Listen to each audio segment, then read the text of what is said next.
Sean Finnegan, and you are listening to Restitutio, a podcast that seeks to recover authentic Christianity and live it out today.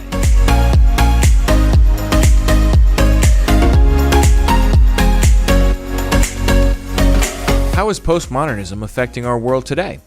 Pastor Jacob Ballard explains how narrative, experience, community, and subjective truth are key ways that postmodern-minded people go about making sense of reality. Then he shows how movements like Black Lives Matter and LGBTQ plus rights draw strength from these postmodern ways of thinking. Here now is episode 372, part 3 of our series on postmodernism, Postmodernism's Effect Today.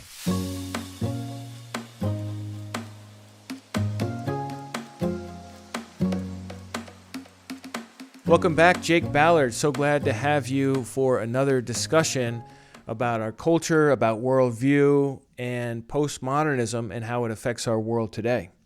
I'm very glad to be here. All right, so where would you like to get started for our topic today? So like you said, we're talking about how it affects our world today. And it's good to kind of just go over, I think, 3 elements before we go into some of these, how we see it play out, and 3 elements that are going to be really important. And they're going to sort of drive a lot of these different topics and how postmodernism affects our world. So the first element is narrative. So remember, in our earlier conversations, we talked about meta-narratives. Meta-narratives are these grand stories and ideas where one story, whether that's science or Christianity or Islam, any major story tells us everything that we can know about the world. And according to some authors about postmodernism, it's really just incredulity, disbelief in those meta-narratives. And what has happened is that meta-narratives are out, but what has come in their place are communal and personal narratives. So the stories that we tell ourselves shape the world around us.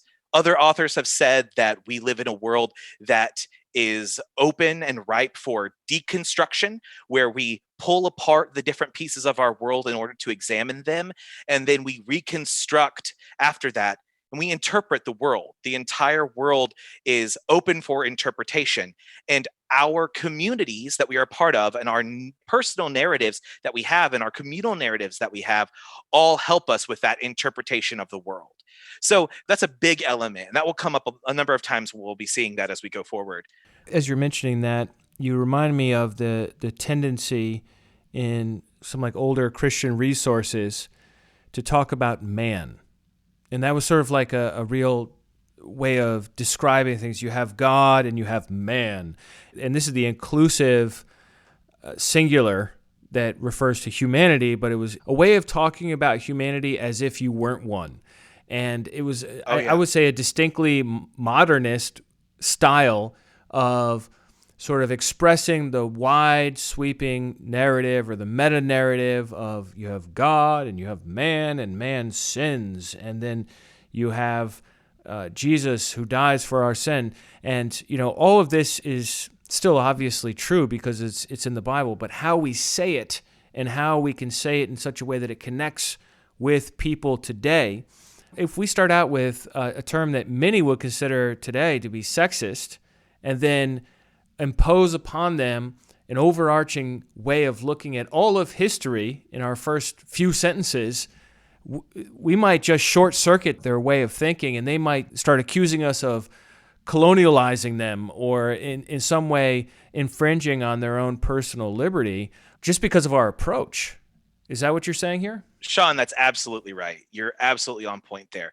How we use language is very important. So when I say narrative, it does mean our stories and where we come from, but even how we tell the story, how we tell our story is important.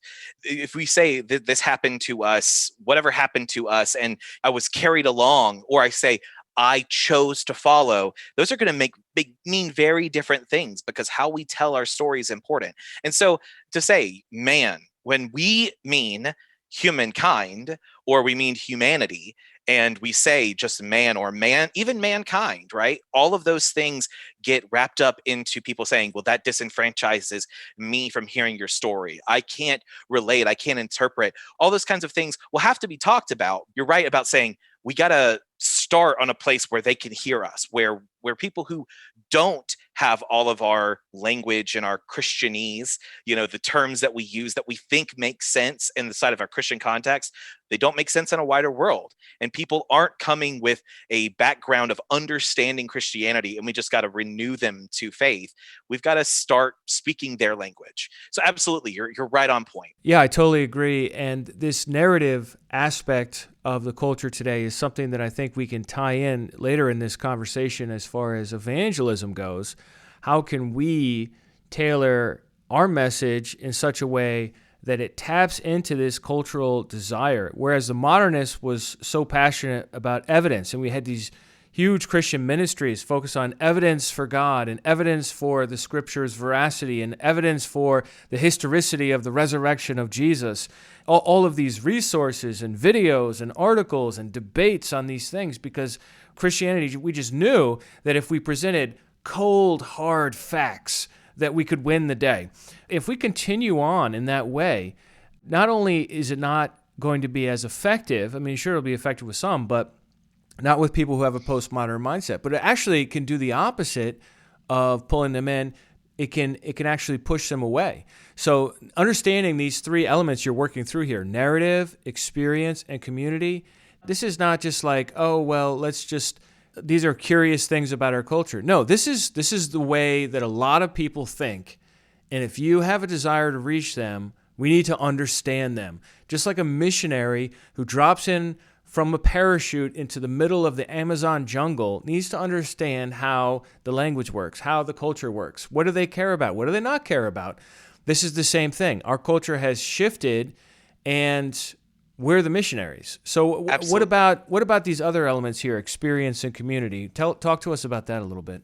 So experience really is where this personal narrative we've been talking about comes in.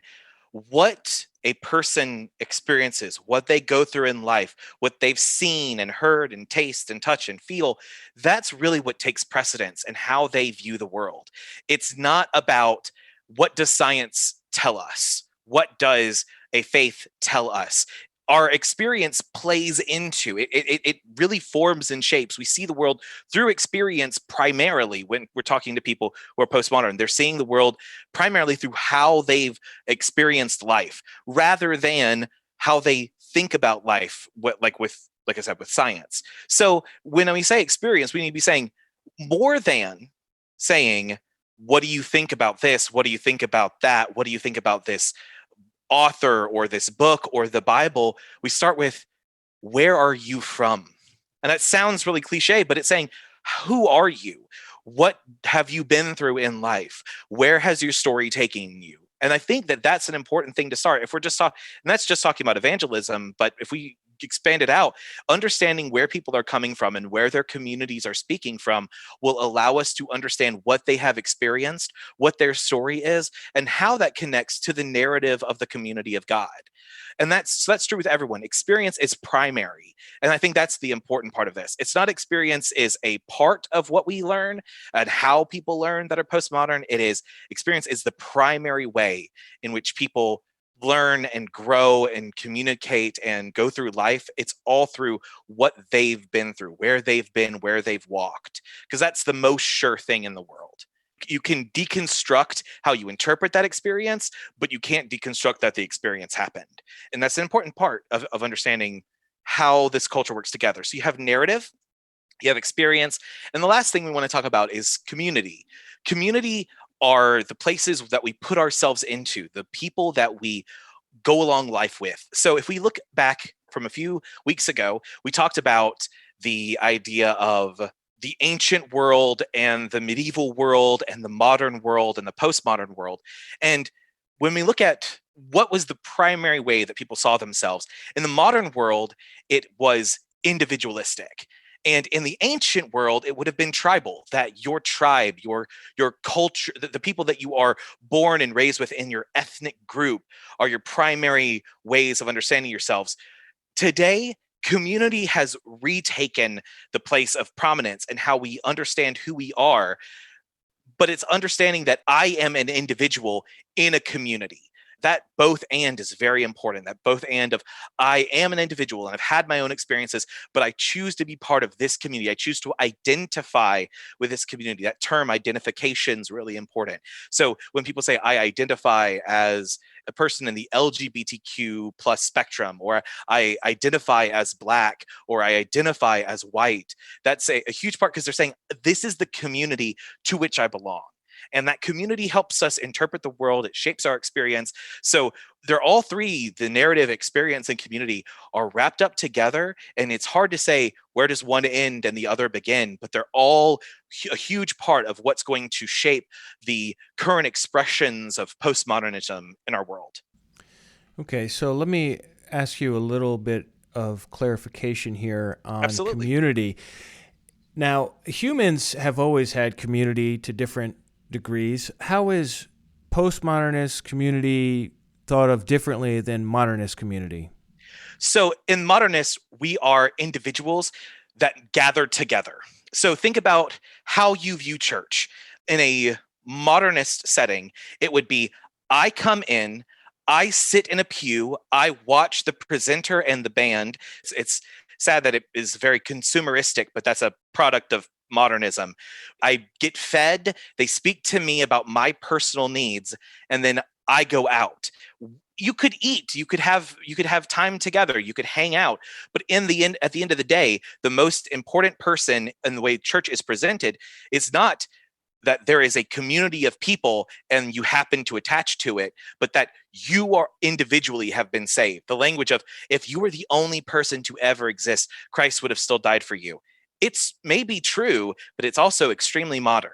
What is the primary focus? Is it primarily about an individual coming to God, or is it primarily about, for a postmodern view of church, a community of people that we attach ourselves into or we don't, and they are the ones that God has called? And so in the larger world, we are not cogs in the machines anymore, where people don't view themselves as the center of their universe in the same way that they were in a modern world. The idea of a nuclear family has been attacked recently, but a nuclear family, in the way it's used in postmodern culture, is a mom and a dad and their kids without any support and relational networks. So they don't go see grandma who may live nearby. They move away from their hometowns, and they're not near cousins or uncles or aunts or anybody else. Are you talking about postmodernism or modernism? That's actually a modern idea. Okay. That's when people say, let me go back and make it allegiance more to clear. the corporation over your village or your family Absolutely. or your town. Absolutely. And it's because you are a sovereign individual. You control your fate. That's a modernist idea as well. The nuclear family is a modern invention in the sense that you are not tied to your larger extended family network. Now, a nuclear family is fine if you're saying, okay, mom and dad and kids are important, and we should try to keep mom and dad in the home. That's understood, and that should be the response. But what happens is that people hear nuclear families are bad, and they think, I know what a nuclear family means, when in reality, a nuclear family is understood as a small family unit in isolation from the larger support structures. And that's the same thing that happens with individualism in modernity. An individual isolates themselves from larger support structures and goes through life atomistically. So that's the kind of difference. It's saying they striving for connectivity and community and saying, I submit my individuality to this community. Does that make sense? So there's community throughout all time, but in the worst expressions, community subsumes our identity. And this is where it becomes problematic when people say they don't have any thoughts other than what the community says one must think. Yeah, they call that groupthink. Yeah, exactly. And that is where it's bad. I'm trying to paint it in a more positive light because it can be positive, but it can also become very negative, right? So it's understanding both and. So the postmodern view of community is not that I participate in the community because of the benefits it offers me, but that I participate in the community for the benefits that I offer the community, because the community's good, the community's story is really what's primary and I'm secondary. Would that be a fair way of saying it? That would be a fair way of condensing it down. Yeah. Okay. So narrative, experience, community. These three pillars, we might call, of postmodernism. Talk to us about how these different values really come to express themselves in our own culture today, in our own social issues today.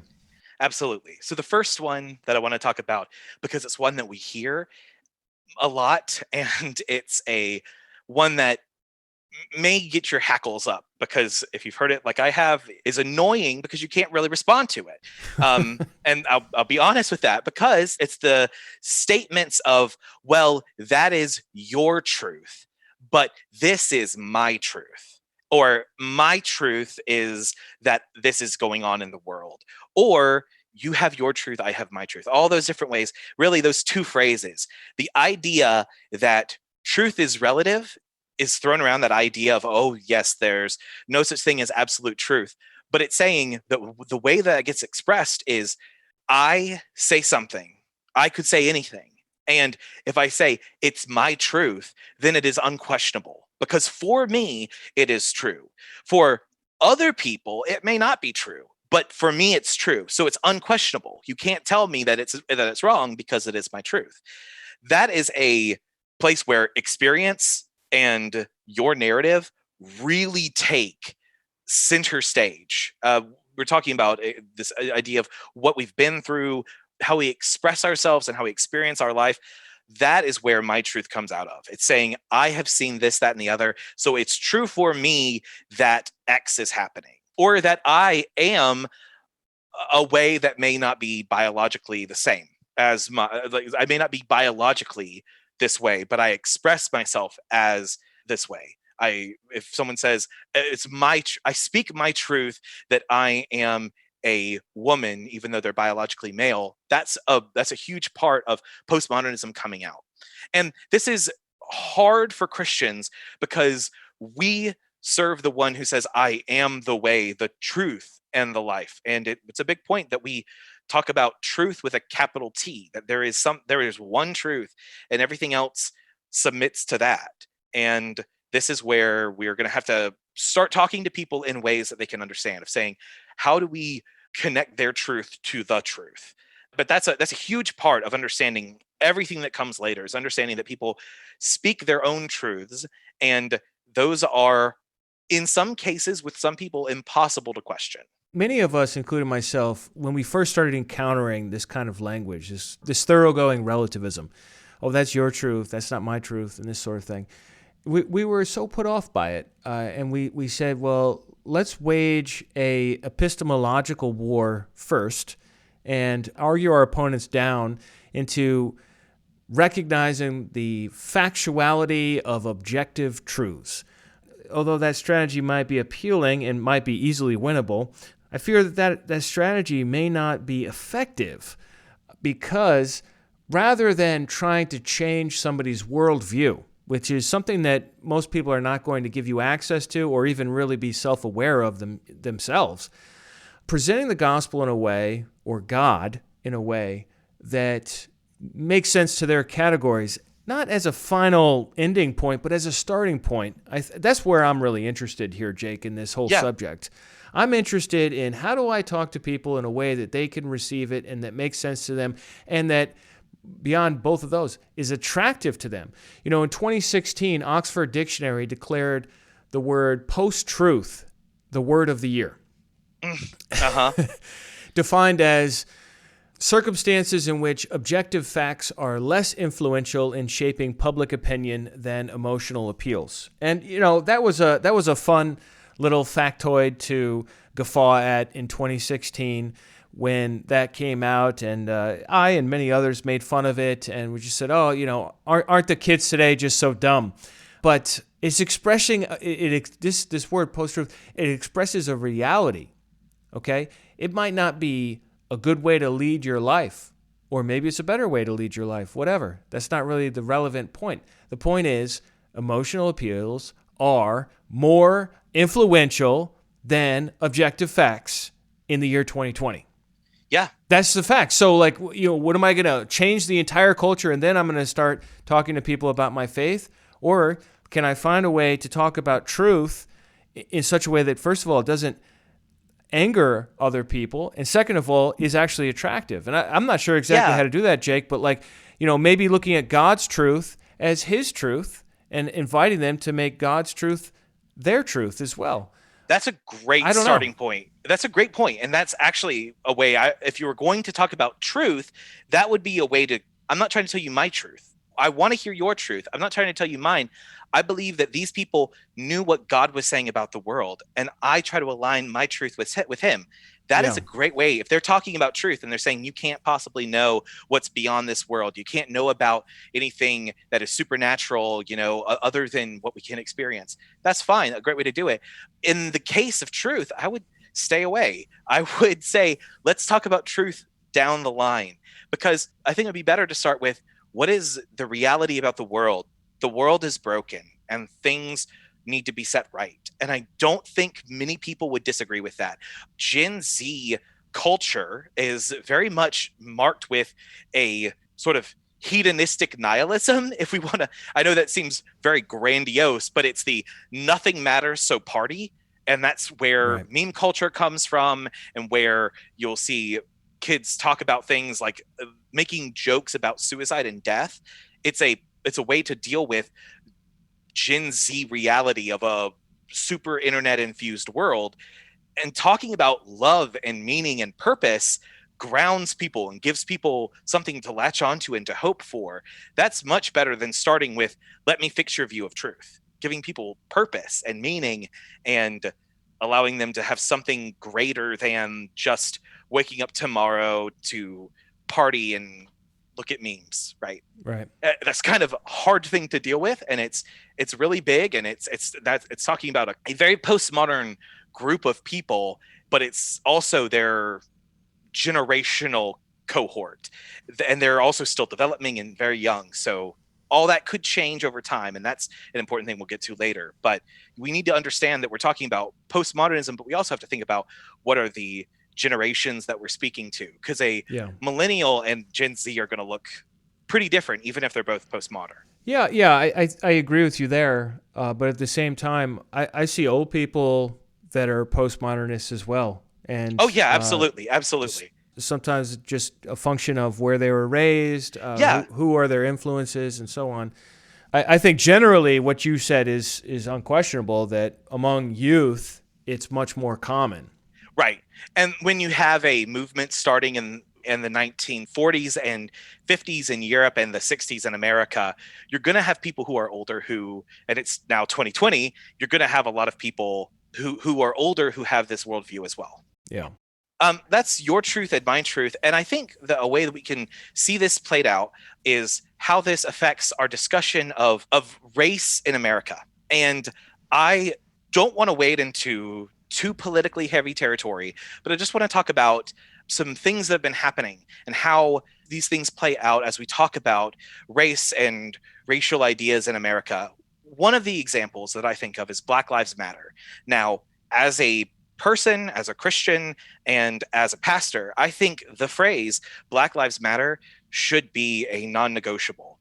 Black lives, of course they matter. And anyone who says otherwise is missing a huge part of what God has intended for us. We should love all people. God loves every person. So it's important to recognize that the phrase is something that we should unequivocally agree with. However, the movement that has associated with it, both Black Lives Matter, the movement, and the hashtag, has started to incorporate things that we could say are community narratives speaking out in ways that may not be factually correct with the details on the ground. An example of this would be how Black Lives Matter discusses shootings. There are some police shootings that, and we can all agree, we can start off with police shootings. We wish they happened less. We wish that there was less violence on our streets. We wish that police didn't feel the need to defend themselves with violence, of course. But there are some cases where legally they are justifiable, but they're spoken of as murders and as a genocide against Black people, modern day genocide.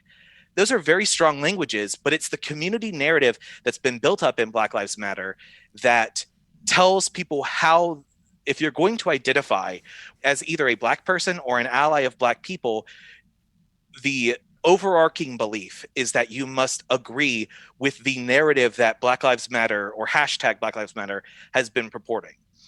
Now, again, we can say less violence would be great, and police violence, there are some police shootings that are totally unjustifiable, but is every one of them an example of systemic racism in America? And that's where we may have a problem to say, is that what's factually happening on the ground? I'll let you respond to that, because I know that's a big topic. Maybe we don't want to touch it anymore, but saying this is an example of a community narrative being purported as what must be true. That's a hard topic to open up, because it feels like you're saying racism doesn't exist. Of course it exists, and it's awful. And we should be fighting it every chance we get as the church on the front lines, fighting racism everywhere we see it.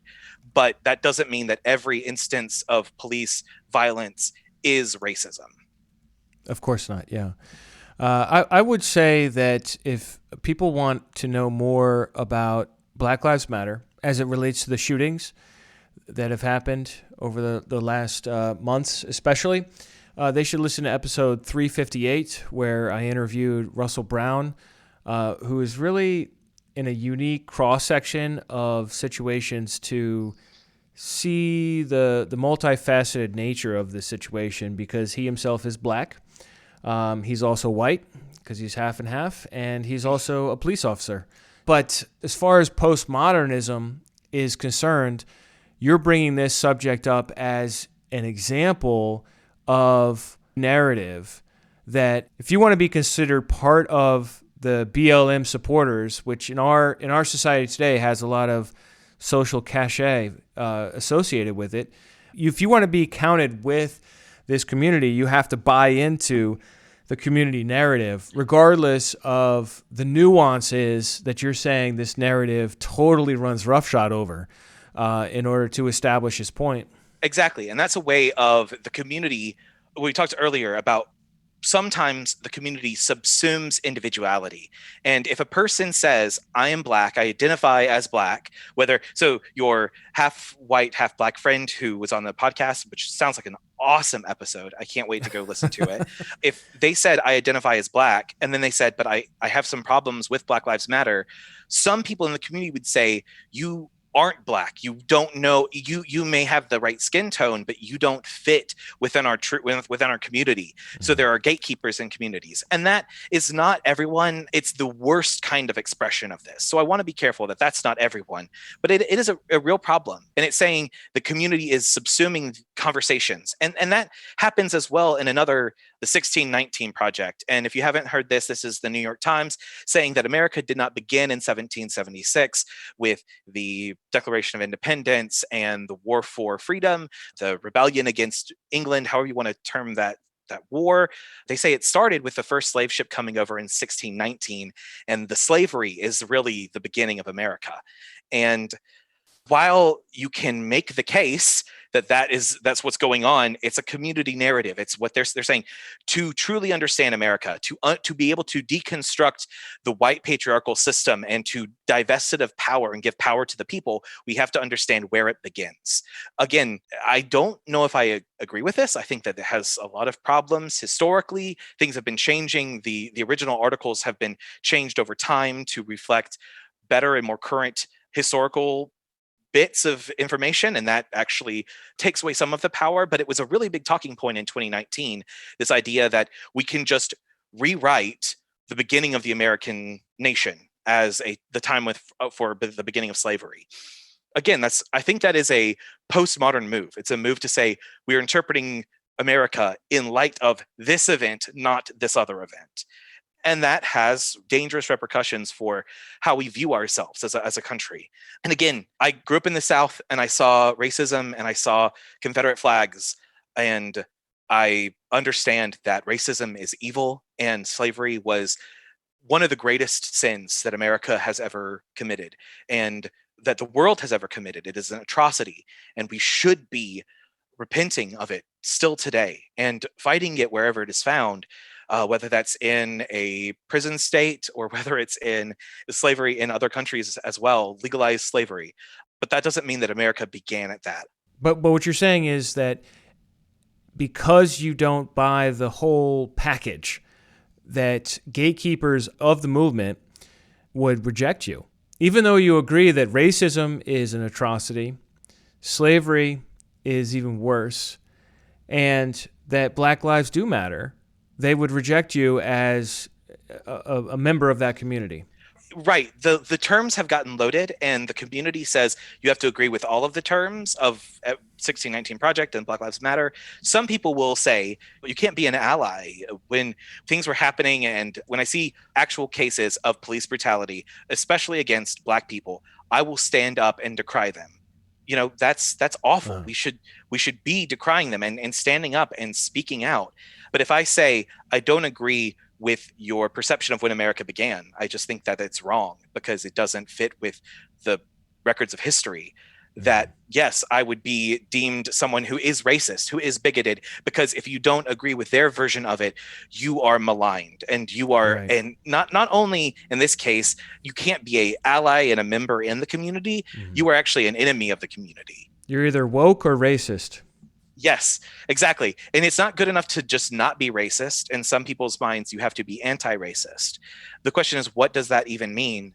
It's questionable what that means. I'm not trying to instill too much of my own politics. I'm sure people can guess in some cases where I land, but I want to be careful that this isn't about politics. It's about, those are expressions, I think, of a deeper postmodern culture.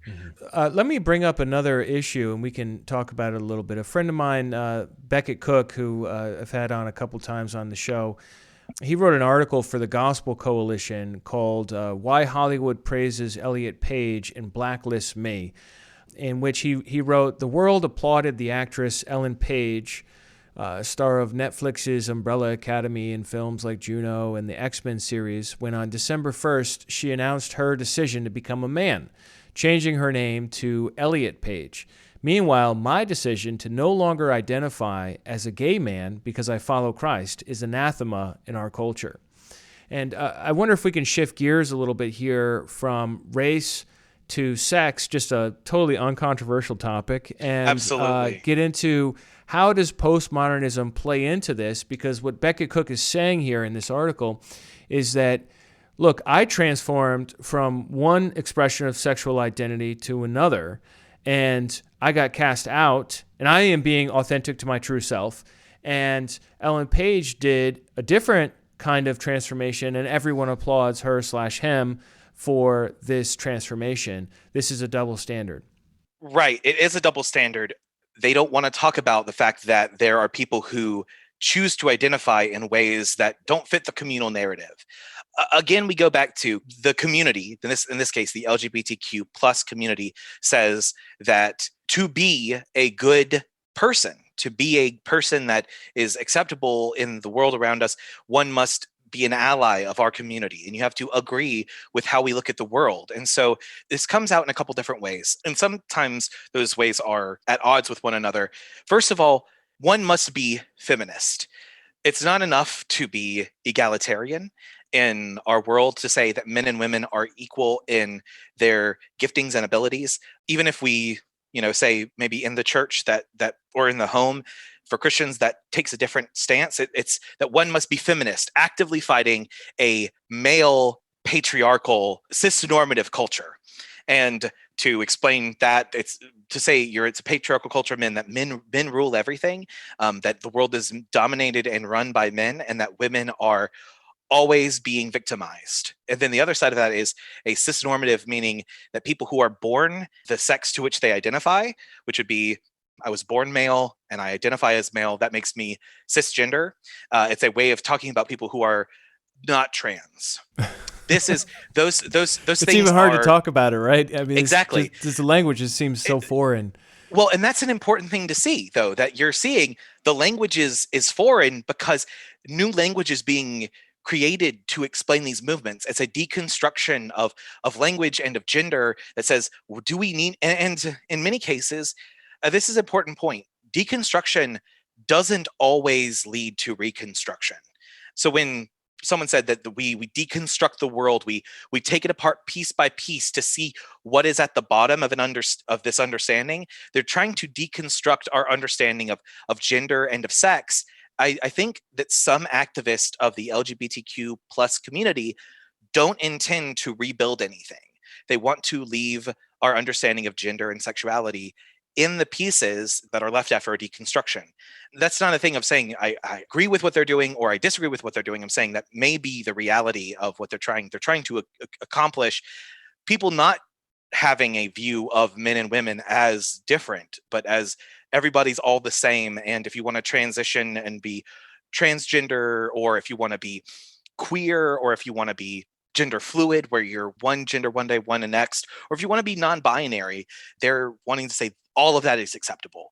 And that is a really hard thing to deal with as a person who looks at scripture. Let's talk about as Christians looking at this, and we see that men and women are given roles in the home, in the church, and what it means to be a man as a biological human is that there are differences than what it means to be a woman, and differences in what the body produces, how the body functions, how sex works. And that's a important thing that we recognize as Christians, and it's something that is downplayed or completely avoided being discussed in Hollywood and culture. And so going back to your friend who identified out of the community, well, first of all, he says, I'm not going to identify as gay.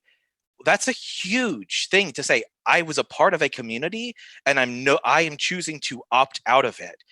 When that community is the community of the people who are on the quote right side of history, to say I'm not going to be a part of that, I can understand them blacklisting him. I mean, I don't agree with it, but I can see why they did it, because they think he's saying being gay is wrong. He's saying, I can't identify as that, and you shouldn't either. And that's questioning their truth. Even though he's speaking his truth, it seems hypocritical, and it is, but that's just the reality of how these people are viewing the world. Ellen Page is opting into the community. She, he, however you want to use those terminologies. Again, I don't want to step on toes, as a lesbian, and then is now opting into as a trans man and a queer trans man. How the community holds us together, how we talk about the community, and how they shape our narrative. It's deconstruction of what we think about the world. And then finally, it's that we can use our language, human language, to shape our reality. In the wider culture, if someone says, I identify as whatever the thing is, that person is then allowed to say their reality, their truth is that they are what they claim allegiance to. And this comes out in a number of different ways. Of course, we see Elliot and Ellen Page as male. The same thing happened with Caitlyn Jenner. And then there are some people who were claiming to be Black that were born into a white family. This doesn't get as much notice, but Rachel Dolezal was a person who said, I identify as Black. She worked for the NAACP, and it came out that she was born into a white family, and it caused a lot of uproar. Just because people say, I identify with this community, I want to be a part of this community, and it's not our place with our truth to speak to how their truth should be expressed. Mm-hmm. I wonder if you could comment a little bit about the opposing force on these movements. We talked about race, we talked about sexual identity, and these are both positions that we find more on the left than on the right politically. And I was thinking, well, there's a strong resistance to Black Lives Matter as it's defined in all its trappings and so on, not just the statement. Obviously, everyone agrees that Black Lives Matter is a statement. And there's a strong reaction against the push, especially in Hollywood is where you see it a lot. Netflix, Amazon, and all these networks on TV and movies and so on, where it's like every show is pushing to normalize lesbian and gay behavior.